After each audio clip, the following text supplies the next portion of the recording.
Than half of the nation's government saying they opposed letting Syrian refugees into their states. California is not included in those states. Of course, Governor Jerry Brown says he will indeed let these refugees into this state and will make sure that they are checked in a reliable way. His announcement comes in response to 27-plus governors throughout this country barring the entry to refugees into the United States after one of the suspects involved in the attack in Paris on Friday was actually posing as a Syrian refugee. Well, now the Council on American Islamic Relations, or CAIR, is saying that refusing to let those refugees into our country is, quote, un-American. Here to talk to us about these recent events is the CAIR Executive Director, Hanif Mohiber.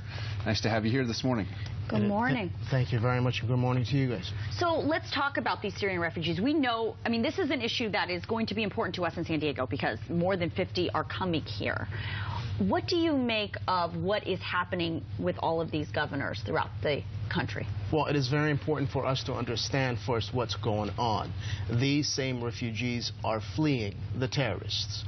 If we try to block them and keep them where they are, we're actually helping the terrorists because they will increase their recruitment at a certain point. So what we need to do is we need to understand the core issue.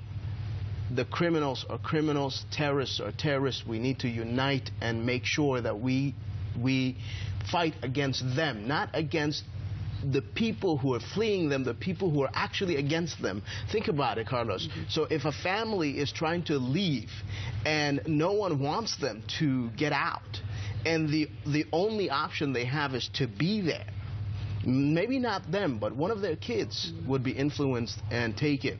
And we need to make sure that we provide a better alternative than that.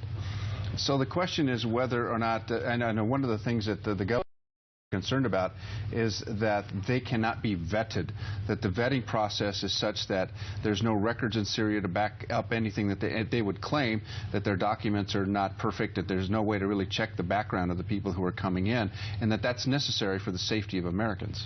I don't think there is anything that is called perfect to begin with our immigration system or refugee processing at all. But can we do the best we can? My understanding is it takes anywhere between 2 or more years for our agencies to vet these individuals out, look at various lists that we have, and compare that to whoever that we're trying to bring. So I think it's much more deeper than what we imagine it. They're not just fleeing and coming in buses and so on and so forth. Well, they are in Europe. And look at this video that we're looking at here shows the mass confusion that has happened in Europe. American governors don't want that to happen here. We're not. That's exactly what I'm talking about. This is not Europe. So we're not talking about them coming here like that. So our processes are much better compared to what Europe is facing. Yeah, but that still doesn't stop. And what happened in Paris is at least one of those terrorists in Paris was able to obtain this fake Syrian passport, this refugee passport. It was very, very easy to obtain it. So who was to say that they couldn't do that here? Criminals are usually a step ahead of all of us. So it doesn't really matter whether we close, immigration, refugees, or any other aspect. They will find a way. What we need to do is we need to invest our resources in the right spaces and directions in order for us to stop this and bring about a safe and secure place for all of us in the world. What was your response to Friday's attacks? The attacks are absolutely despicable. Our hearts go out to the families and victims, and we pray that we work together to bring those people to justice. Let me make this very clear.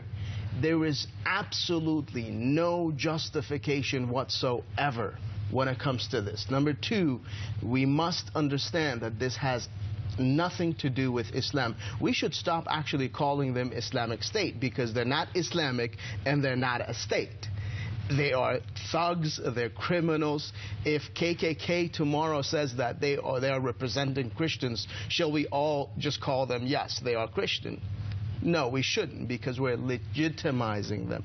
To give them that legitimacy is actually helping them recruit more people. Are you going to be helping when these, I mean, Governor Brown says that we are indeed going to be allowing these refugees to come in. We've seen some of them already. We saw Krista Casado was out interviewing one yesterday. Are you going to be involved in this integration process? I think there are other organizations and government agencies that may be involved. My organization is a constitutional rights and civil liberties organization, so our focus is more on that. That's where we're going to be focusing on. All right, Hanif, thank you so much for your time this morning, Executive Director of CAIR here locally. Nice to have you here. Thank you, Lisa, for your time. Thank you.